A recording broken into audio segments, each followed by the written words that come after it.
Thank you so much for staying with us. From books to bees. In this week's edition of A Ray of Hope, students at one high school in St. Elizabeth are suiting up for sweet success. Amoy Harriot tells us more. Ray of Hope.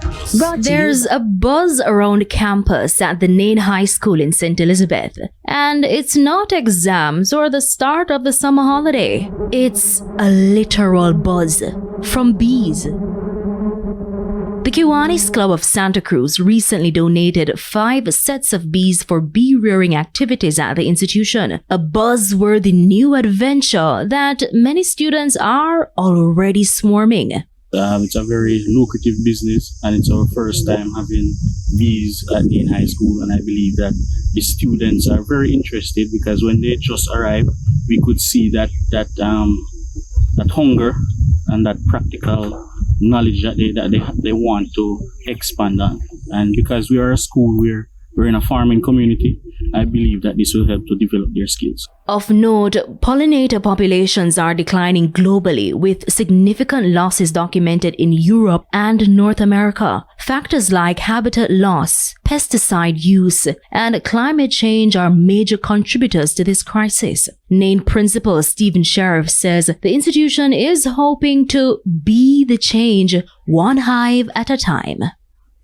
Our agricultural science teachers, they have some knowledge of beekeeping as they would have done some training in their programs at CASE, so they have some knowledge, and so it will now become a part of the agricultural science curriculum where the students will be exposed to the skills of beekeeping.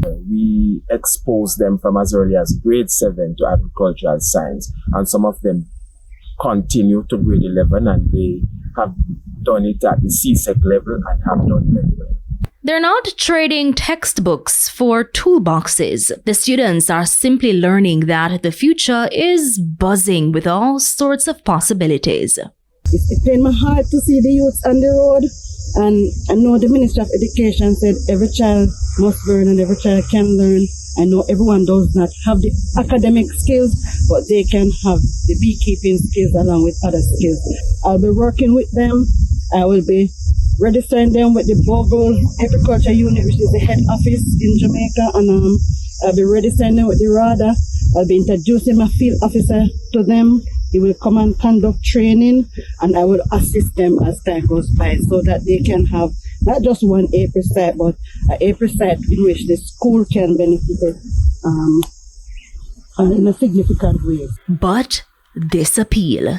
So it's a lucrative business, but it also, you have to give it your time, your effort in order for it to be successful.